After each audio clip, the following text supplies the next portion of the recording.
Cristianismo para principiantes. Esta es la lección número 3 en la serie, titulada La Biblia. En esta lección hablaremos de la Biblia. La mayoría de las religiones tienen registros, libros sagrados, escritos, o dichos de sus líderes. Para el cristianismo, la fuente de su historia y enseñanzas es la Biblia. Así que en nuestra lección de hoy, vamos a examinar 3 cosas principales sobre la Biblia: su contenido, su historia y sus afirmaciones. Empecemos con su contenido. Es muy difícil estudiar el contenido de la Biblia sin describir algo de su historia. Así que vamos a revisar estas 2 ideas juntos, para entender no solo lo que está en la Biblia, sino también cómo llegó a ser lo que es, cómo llegó a escribirse. La historia de la escritura de la Biblia. Como un registro escrito es la historia de la comunicación de Dios con el hombre. Echemos un vistazo al origen de la Biblia. La palabra Biblia viene de la palabra griega Biblia, que significa libros. Los libros completos de la Biblia: número 66, 39 en el Antiguo Testamento, 27 en el Nuevo Testamento. Para estudiar el origen de la Biblia, tenemos que comenzar con el Antiguo Testamento, aunque un mejor término es el Antiguo Pacto. Este término es muy útil porque nos ayuda a entender lo que la Biblia realmente es.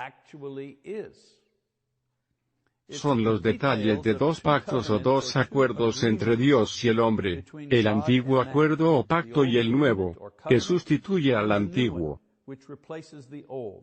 Es como un arrendamiento.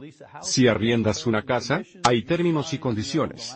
Tú lo firmas, el propietario lo firma. Tienes un contrato, tienes un pacto con ellos y luego pasa un año y es hora de renovar el contrato. Firmas un nuevo pacto, algunas de las mismas condiciones que existían en el antiguo están en el nuevo, pero has agregado cosas nuevas en el contrato. Bueno, es la misma idea, el nuevo pacto, el Nuevo Testamento. Conserva parte de lo antiguo y también tiene algunas ideas nuevas. Hablemos primero del Antiguo Pacto. El estudio de la Biblia requiere que entendamos varios rasgos del Antiguo Testamento, escrito en el idioma hebreo que aún se habla en Israel. La primera persona, o el primer hombre encargado del trabajo de registrar los eventos y la comunicación de Dios fue Moisés, 1.500 años antes de Cristo. En Éxodo 24, por ejemplo, las palabras del pacto en Sinaí. Éxodo 34, los 10 mandamientos. A Moisés se le atribuye la escritura, y la organización de los primeros 5 libros de la Biblia, lo que se denomina el Pentateuco. Jesús confirma esto en Mateo 4:2.4. Una vez que Dios comenzó a usar a los humanos para registrar sus palabras, este sistema continuó después de Moisés. Josué, por ejemplo, fue el siguiente escritor después de Moisés. Leemos sobre eso en Josué 24, y luego, por supuesto, los profetas registraron sus historias y sus profecías después del tiempo de Josué. Pueden leer sobre eso en Nehemías, capítulo 8. Durante un período de 1.500 años, aproximadamente 28 escritores completaron los 39 libros del Antiguo Testamento. Malaquías fue el último en grabar en 516 AC. No había otros profetas en Israel hasta la llegada de Juan el Bautista. Fue un largo período de tiempo, el período más largo que pasaron sin profetas. Así que todos estos libros fueron recolectados y ensamblados en un volumen por AC, y los judíos tenían una Biblia completa, por al menos 300 años antes de Cristo. Pueden revisar la organización del Antiguo Testamento. Los judíos tenían el mismo Antiguo Testamento que nosotros, pero lo organizaron de una manera diferente. Dividieron el Antiguo Testamento en 3 segmentos principales. La ley, que incluía desde el Génesis hasta Deuteronomio. Esto, por supuesto, fue de mayor importancia, era prioridad para los judíos. La segunda sección era los profetas, los antiguos profetas, Josué, Jueces, Samuel, cada uno tenía su propio volumen, y los últimos profetas, Isaías, Jeremías, Lamentaciones, Ezequiel, los profetas menores, los 12 de ellos, todos estos estaban en un solo volumen, y luego lo que llamaron las Santas Escrituras, la poesía, la historia. Job, Salmos, Proverbios, todos estos libros. Esther, Nehemías, Daniel. Organizaron estos libros en 24 libros en lugar de nuestra división hoy de 39 libros. Así que primero el Pentateuco, Génesis a Deuteronomio, 5 libros, los profetas, primero y segundo, 4 libros cada uno, y los escritos de poesía e historia, 11 libros, para un total de 24 libros. Esa fue la forma en que se dividió la Biblia hebrea. Hoy tenemos los mismos libros, pero los dividimos de manera diferente. El Pentateuco, Génesis a Deuteronomio, 5 libros. Historia, de Josué a Esther, 12 libros. Poesía, de Job a Canción de Salomón, 5 libros. Los mayores profetas, Isaías a Daniel, 5 libros más largos. Se llaman los principales profetas porque son más largos. Los libros son más largos. Y los profetas menores, Oseas a Malaquías, 12 libros. Los llamamos los profetas menores, no porque fueran menos importantes, sino porque sus escritos no eran tan largos. Hay 12 de esos libros, para un total de 39 libros. El mismo material. Es exactamente el mismo material, excepto que solo fue dividido y organizado de una manera diferente. La historia del Antiguo Testamento, por supuesto. ¿Cuántos libros y leyes y cómo se dividieron? No nos dice de qué trata el Antiguo Testamento. Aunque el material fue recogido y escrito a lo largo de un período de 1.500 años, y registrado por más de 25 autores diferentes, el Antiguo Testamento de la Biblia nos cuenta solo una historia ininterrumpida. Y esa es la relación de Dios con la humanidad, y en particular con un cierto grupo dentro de la humanidad. En la historia humana, hay muchas cosas sucediendo a lo largo de la historia, naciones ascendiendo y cayendo, invenciones, períodos de tiempo, y sin embargo, a través de todo esto, la Biblia solo se enfoca en un grupo principalmente. Habla de lo que está pasando periféricamente, alrededor de los judíos, un poco de historia del mundo aquí y allá, pero está enfocada únicamente en este pequeño grupo a lo largo de ese tiempo. En Génesis tenemos un registro de la creación del mundo y de cómo el medio ambiente, la sociedad y los seres humanos fueron creados en su forma actual.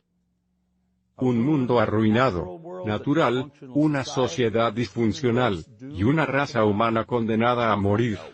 Descubrimos por qué sucedió eso en el libro de Génesis. En Génesis leemos acerca de Abraham, elegido por Dios para ser el líder de una nación a través de la cual Dios ofrecería salvación a los hombres.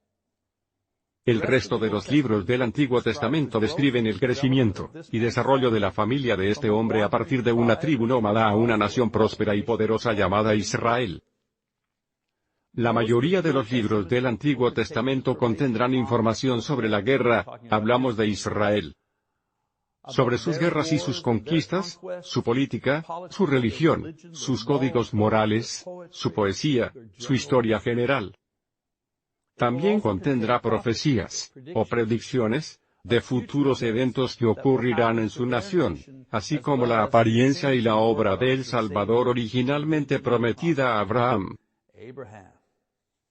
Aunque es complicado de leer a veces porque estamos familiarizados con la historia y las costumbres sociales de las que se habla, el Antiguo Testamento es realmente una historia que describe la relación de Dios con el pueblo judío, y su papel en la preparación de un patrimonio, y un escenario histórico en el que aparecería el Salvador.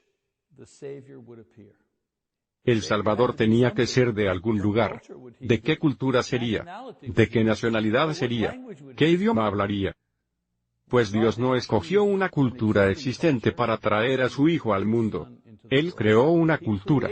Escogió a una persona y dijo, a partir de esta persona, crearé una nación entera, una nación, una cultura, una religión, con leyes e historia únicas, cuyo único propósito sea formar escenario histórico sobre la cual su Hijo aparecería en la historia. Hable acerca del Nuevo Testamento. El Nuevo Testamento, como el Antiguo Testamento, también es una historia de varios libros. La historia que cuenta es de la vida y el ministerio, la muerte, el entierro, la resurrección de Jesucristo, y la posterior difusión de sus enseñanzas por sus seguidores, los apóstoles que establecieron la Iglesia cristiana en el siglo I. Había muchos relatos escritos sobre la vida de Jesús, pero los libros oficiales conocidos como el canon del Nuevo Testamento, tiene solo 27 libros. Explicaré su origen en un momento, pero la división de los libros del Nuevo Testamento es la siguiente. Tienes los Evangelios. 4 de estos, Mateo, Marco, Lucas y Juan. Estos son los testimonios de testigos de la vida, la muerte, la resurrección de Jesús. Un libro de historia, el libro de los Hechos, habla de los actos de los apóstoles mientras establecían la iglesia cristiana. Las epístolas pabloínas, 13 de estas, 13 cartas escritas por Pablo, Romanos, 1 y 2 Corintios, Gálatas, Efesios, Filipenses, Colosenses, 1 y 2 Tesalonicenses, 1 y 2 Timoteo, Tito, Filemón. El general, denominado las epístolas generales, hay 8, Hebreos, Santiago, 1 y 2 Pedro, 1, 2 y 3 Juan, Judas, escritos por varios apóstoles y el discípulo de los apóstoles, y luego un libro de la profecía, el libro de la revelación. 27 libros en total. Ahora aparte de los evangelios, que son relatos de la vida de Jesús, el libro de los Hechos, el cual es la historia de la constitución jerárquica de la Iglesia, la mayoría de estas otras cartas fueron escritas a iglesias para enseñarles y motivarlas en la práctica de su fe cristiana. Pablo, por ejemplo, responde estas preguntas. Él llega, establece una iglesia y luego se va. Ellos tenían preguntas sobre cómo hacer esto, cómo manejar el problema, y la mayoría de sus epístolas son cartas a las iglesias y algunos individuos, pero sobre todo enseñando sobre cómo hacer las cosas. Y también motiva a permanecer fieles. Ellos aplicaron y completaron las enseñanzas de Cristo.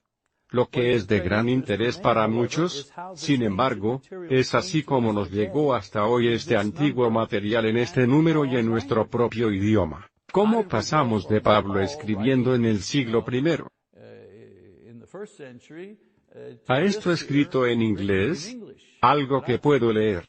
¿Cómo llegamos de allí a aquí? Bueno, eso tiene que ver con lo que denominamos el canon del Nuevo Testamento.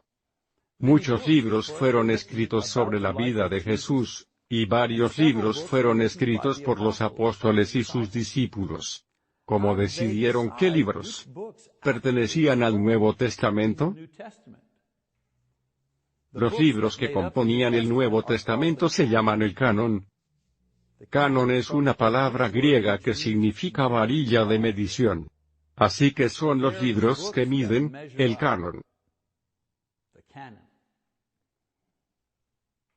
En otras palabras, cuando la iglesia primitiva examinó todo el material que se escribió sobre Jesús, ¿cómo decidieron qué libros pertenecían al canon del Nuevo Testamento? De los cientos de libros y cartas, ¿cómo lo redujeron a 27?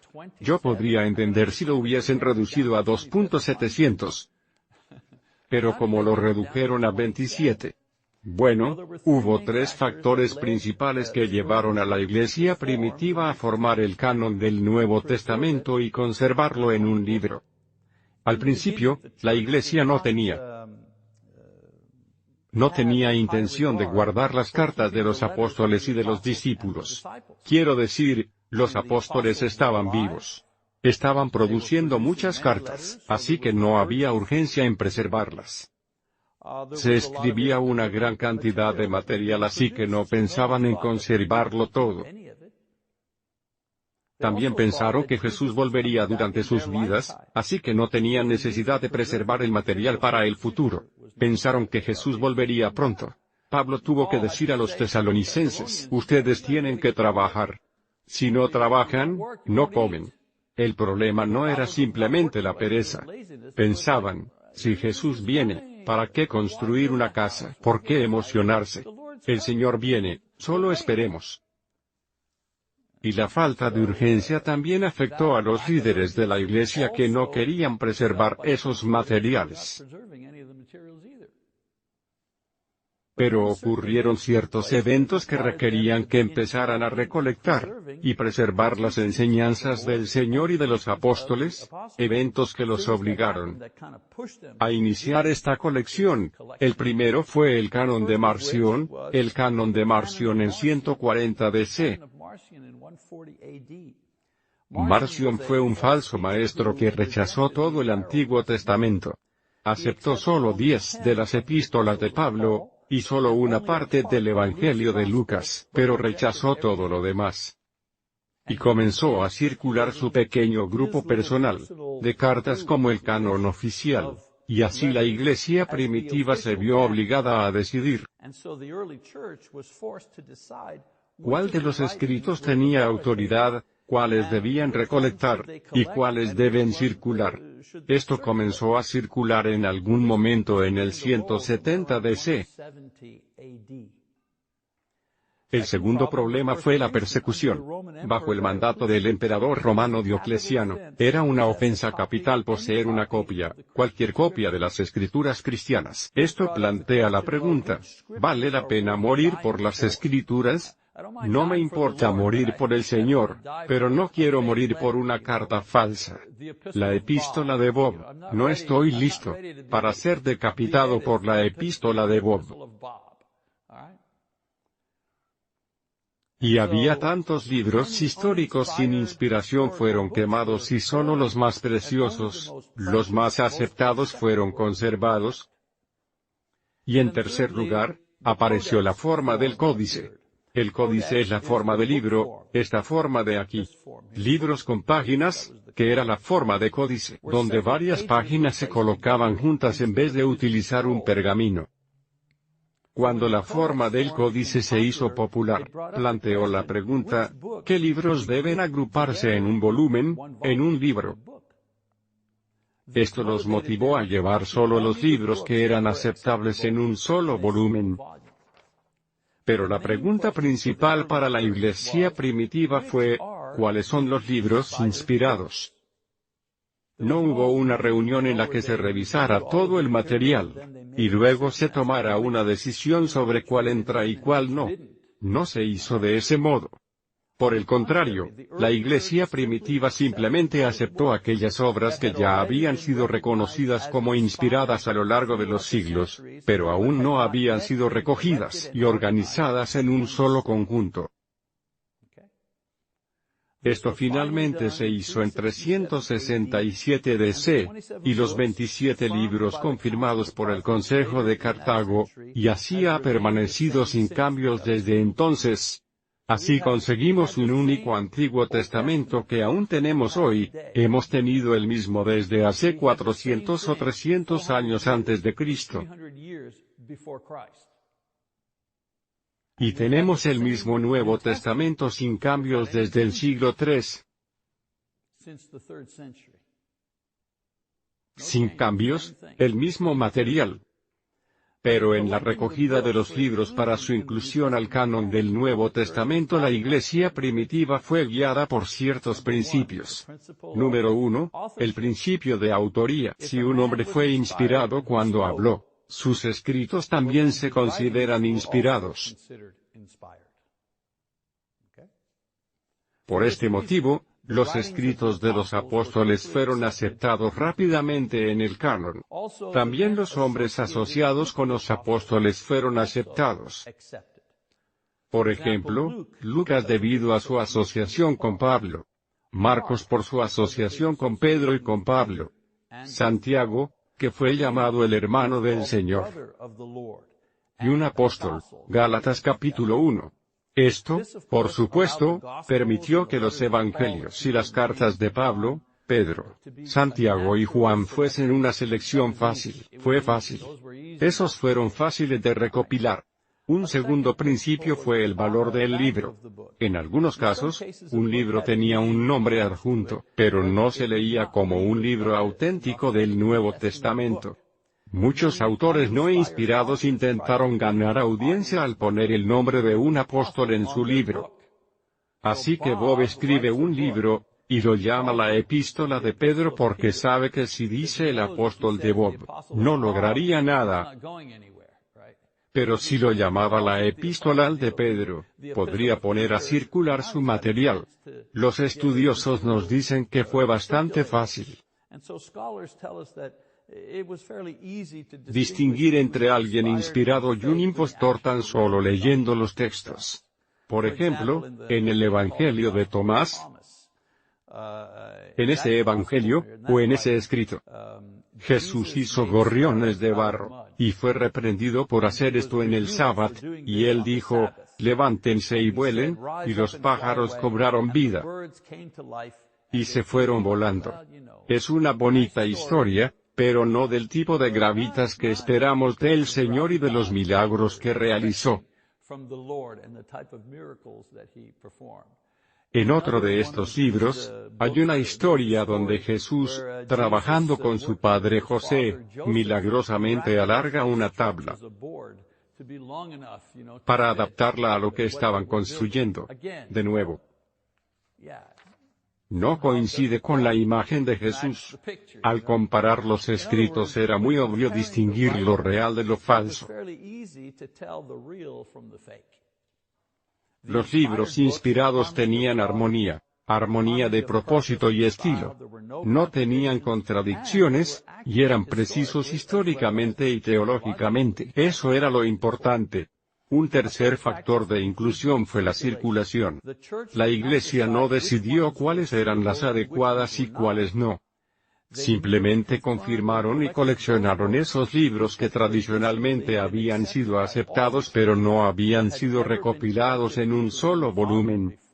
Todos acordaban que Lucas era el autor de Lucas, y Lucas escribió Hechos, y éstas circulaban como cartas por un siglo. Y todos acordaron que el autor fue Lucas y fue sobre Pablo, pero nunca había sido incluido con las epístolas de Pedro, y las epístolas de Pablo y así sucesivamente. Así que tomaron el material que tenían, y había sido aceptado por décadas como auténtico y recogieron todo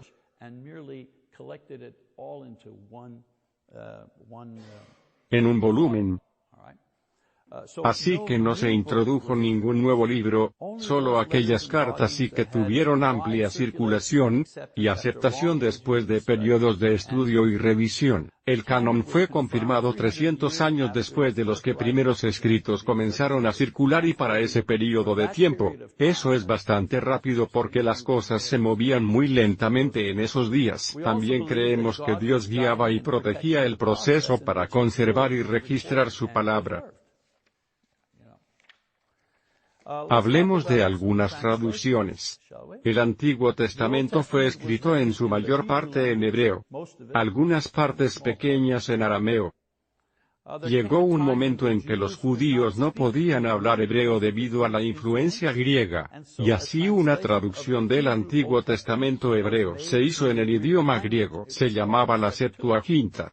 Se llamaba la Septuaginta porque 70 académicos trabajaron en esa traducción. Durante los tiempos del Nuevo Testamento, la gente hablaba arameo, que era una lengua antigua de la región. Sin embargo, los libros y las cartas del Nuevo Testamento no fueron escritos en este idioma. Fue escrito en la forma común de griego, lo que se llama griego koiné, que era el lenguaje universal de la época, como ahora el lenguaje universal es el inglés. En aquellos días, el lenguaje universal era el griego, el griego común. La forma griega siguió siendo la norma a medida que se hacían copias del original y se repartían en los primeros siglos.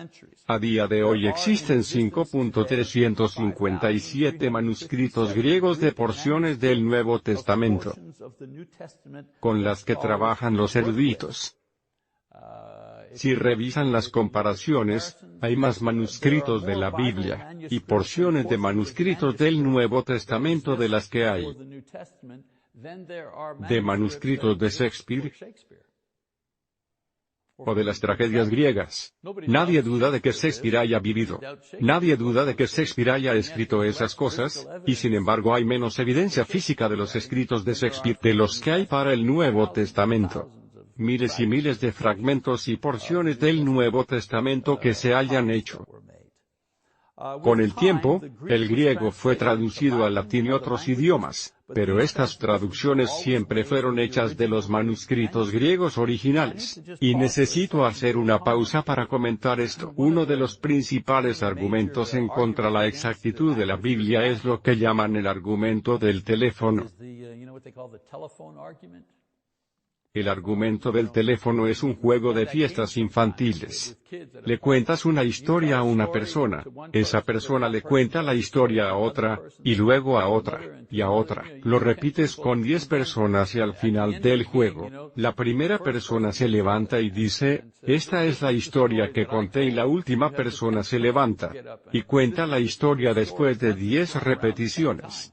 10 traducciones. Y la gente piensa que la Biblia fue traducida de ese modo, del griego al latín, del latín al alemán, del alemán al español, del español al francés, del francés al inglés, pero no fue así como se tradujo. Cada vez que se hace una traducción, los traductores parten de los manuscritos originales. Así que la versión francesa del Nuevo Testamento se tradujo de los mismos documentos que la traducción al inglés del Nuevo Testamento. Los eruditos siempre vuelven a los manuscritos originales para crear sus traducciones. El latín era el idioma de la parte occidental del Imperio Romano, y como el cristianismo se extendió hacia el oeste donde el griego era el idioma dominante, y se desarrolló una nueva versión de la Biblia.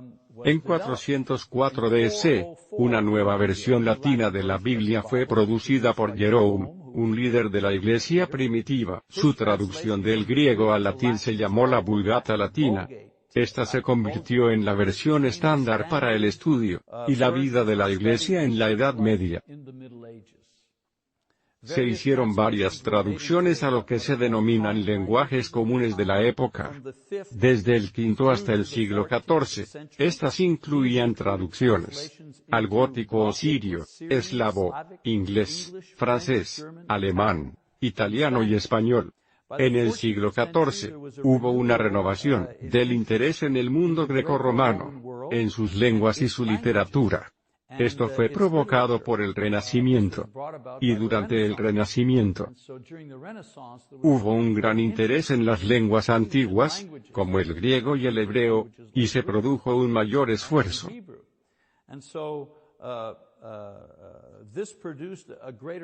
para examinar el idioma griego. Esta tendencia condujo a un renacimiento en el estudio de las lenguas griegas y hebreas, así como el estudio de manuscritos bíblicos antiguos.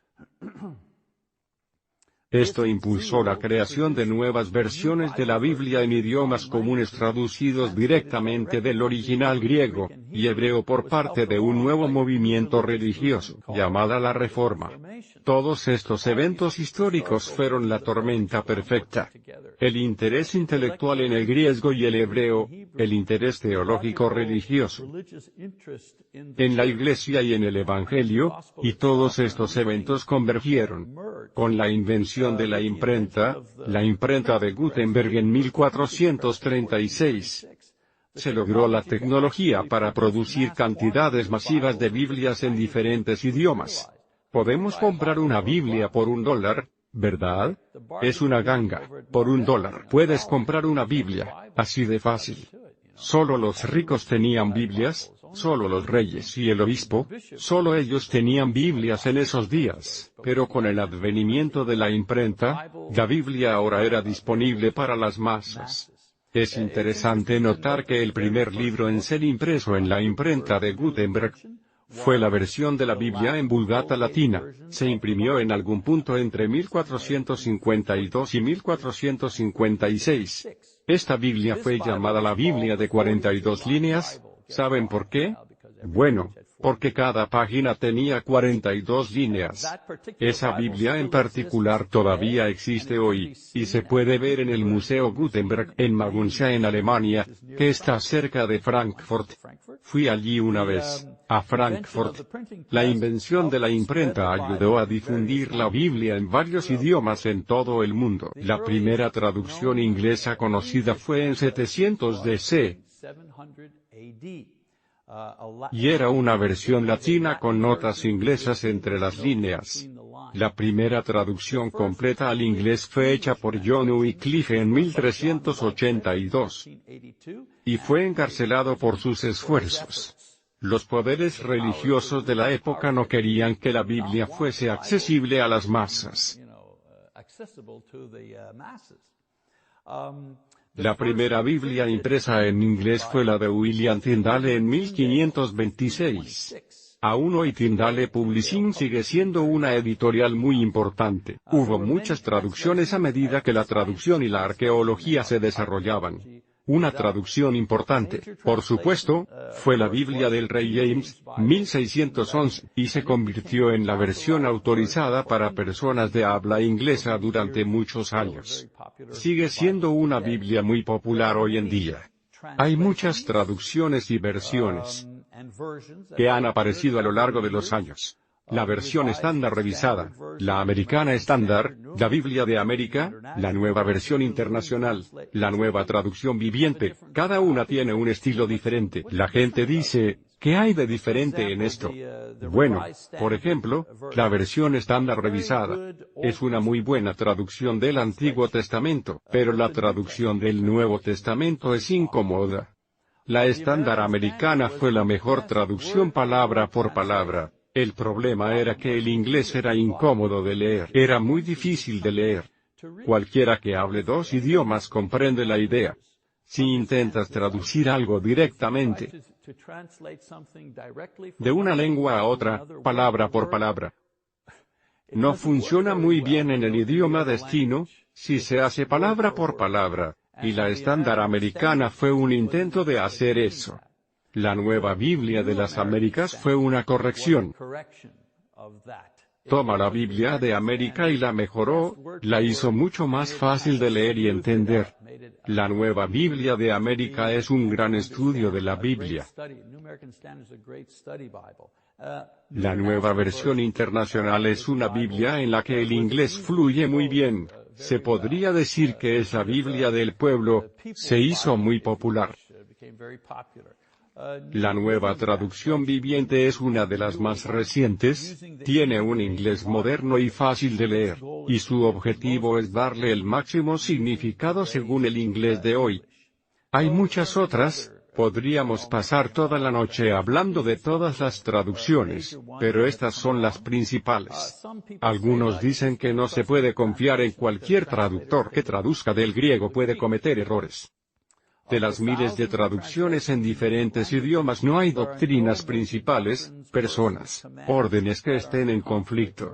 Si hay error, son errores de puntuación, o de nombres de lugares o ubicaciones desconocidas del idioma original. El porcentaje de error en el texto griego de hoy es menor del 1%.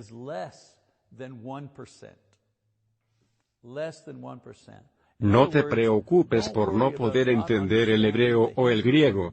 Cuando lees la versión en inglés estás leyendo 99.9% de lo que está escrito en griego o en hebreo. Puedes confiar en tu Biblia porque es precisa en cuanto a la palabra de Dios. Lo que me sorprende siempre es que cuando leo a Isaías, estoy leyendo el texto exacto de Isaías, las mismas frases que los judíos leyeron, las mismas que leyó Jesús. Dice que Jesús fue a la sinagoga y leyó a Isaías. Estoy leyendo el mismo Isaías, y muchos descubrimientos arqueológicos lo demuestran. ¿Qué afirma la Biblia?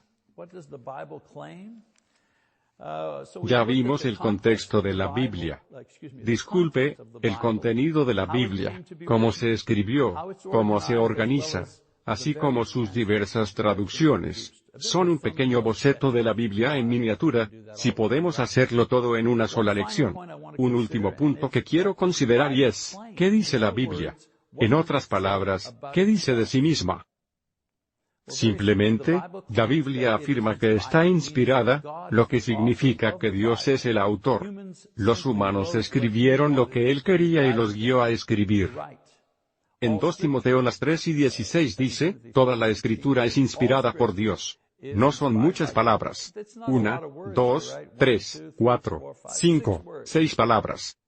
Pero según la Biblia, toda escritura es inspirada por Dios, así que cuando alguien venga y diga lo que Pablo escribió aquí, eso no fue inspiración, ese fue su propio pensamiento.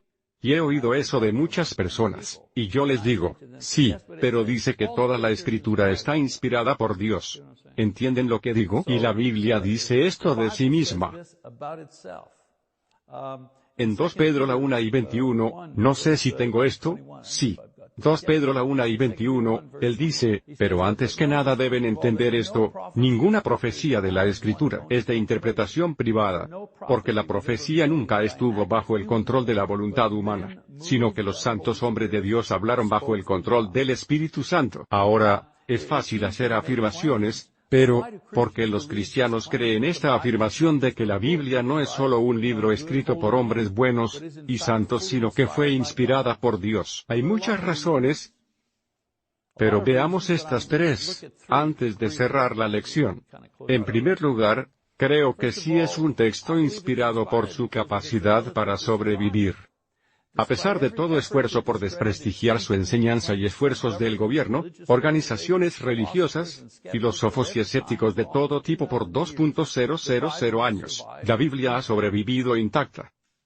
Y a pesar de los constantes ataques sigue siendo el libro más traducido e impreso, y más leído del mundo y de toda la historia. Por supuesto, no esperaría nada menos de un libro que fue creado por Dios. Por supuesto que es el libro más leído. Viene de Dios. Otra razón por la que los cristianos creen que la Biblia es de Dios, es su singularidad. Una de las razones por las que muchas religiones van y vienen es que sus enseñanzas han demostrado ser falsas o se vuelven irrelevantes en el mundo moderno. Pero la religión cristiana y la Biblia como su fuente es única entre los libros religiosos. Única en su profundidad y perspicacia comparada con cualquier otro libro secular o religioso, y no solo lo digo yo. Los estudiosos están de acuerdo, incluso si no creen en el contenido. Están de acuerdo en que su contenido es más profundo, y que cualquiera de los otros libros religiosos. Es única en sí misma. Piensa en los 66 libros, tomó 1.500 años escribirlos, 40 autores diferentes, y sin embargo se encajan perfectamente sin contradicción, contando una sola historia a la perfección. Nosotros ni siquiera podemos obtener un informe preciso de lo que dijo el presidente en una conferencia hace una hora. Ahora imagina 1.500 años. Única en su universalidad en cuanto a que es leída y seguida en cada cultura e idioma y perfectamente adaptable en cada período de tiempo, antiguo o moderno. Muchos cristianos están de luto por el asesinato de cristianos en Sri Lanka. La cultura de Sri Lanka es tan diferente de la cultura estadounidense. No nos identificamos con ella, y sin embargo hay cristianos allí. Se hicieron cristianos con el mismo libro que nosotros. A pesar de que su cultura e idioma es diferente, su fe es exactamente la misma. ¿Por qué? Gracias a la Biblia y su versatilidad para relacionarse con cualquier cultura y momento. Solo un libro de origen divino podría tener esas características. Hay otras razones para creer que la Biblia es la palabra de Dios. Pero hay una última que me gustaría demostrar en esta lección, y es que cumple sus profecías. Los humanos no podemos predecir el futuro. Ese es un poder divino, pero predecirlo con claridad 100% de las veces es prueba de que es la obra de Dios. La Biblia no contiene uno o dos, sino cientos de profecías, eventos, personas, y situaciones descritas por profetas y reyes y maestros, que se cumplieron años o incluso siglos después. Tomemos por ejemplo Isaías 44 2.28. Isaías dice, o profetiza, yo soy el que dice de Ciro, él es mi pastor, y llevará a cabo todo lo que yo quiero. Yo soy el que dice a Jerusalén, serás edificada, y al templo, será cimentado. Así que es Isaías quien está hablando. Dios habla a través de Isaías, y habla de un chico, un rey, Ciro, quien vendrá y edificará a Jerusalén. No tiene nada de especial, ¿verdad? Hay que considerar una pequeña cosa. Isaías vivió en el 700 AC. Ciro, el rey que él mencionó, vivió 100 años después. Y la historia lo registra. El profeta lo menciona, dice su posición, y exactamente lo que iba a hacer, y sabemos gracias a la historia, que esto ocurrió. Eso es lo que llamo exactitud histórica. Ahora un ejemplo del Nuevo Testamento. En este, Jesús dice, iban por el camino, subiendo a Jerusalén, y Jesús iba al frente de los discípulos, los cuales estaban asombrados. Y lo seguían con miedo. Volvió entonces a llevar aparte a los 12, y comenzó a decirles lo que le iba a suceder. Como pueden ver, ahora vamos camino a Jerusalén, y el Hijo del Hombre será entregado a los principales sacerdotes y a los escribas, los cuales lo condenarán a muerte y lo entregarán a los no judíos. Y se burlarán de él y lo escupirán, y lo azotarán y lo matarán, pero al tercer día resucitará. Fue una predicción precisa de eventos futuros, una muestra inequívoca de que poderes divinos. Solo Dios puede hacerlo y así lo hizo en la Biblia cientos de veces. Este es un ejemplo, Jesús diciendo a sus apóstoles, exactamente lo que ocurriría en su futuro. Además de esto, la Biblia es el único libro sagrado que contiene profecías cumplidas con precisión. En otras palabras, en una parte del libro en un cierto período de tiempo en la historia. Un profeta hace una predicción, y luego sigues leyendo la Biblia, y luego más tarde en la historia unos 200 o 300 años después, la profecía de ese profeta se cumple más adelante. La Biblia es el único libro sagrado que narra este tipo de cosas. Ningún otro libro contiene profecías cumplidas. Solo la Biblia. ¿Y por qué ningún otro libro tiene profecías cumplidas? Exacto. La pregunta se responde sola. Así que si la Biblia es la palabra de Dios, es natural que contenga características solo posibles por el poder divino, y, por supuesto, el argumento es que las profecías solo se cumplen gracias al poder de Dios. Esta fue nuestra lección, revisando el contenido, la historia, y las afirmaciones de la Biblia, el libro que los cristianos usan como guía. En nuestra próxima lección, nos enfocaremos en Jesucristo, el eje central de los registros bíblicos. Dijimos, ¿de qué trata la Biblia, históricamente? Bueno, la Biblia es sobre Jesús, y responderemos a la pregunta, ¿quién es Jesucristo? Gracias por su atención. Es todo por la clase de hoy.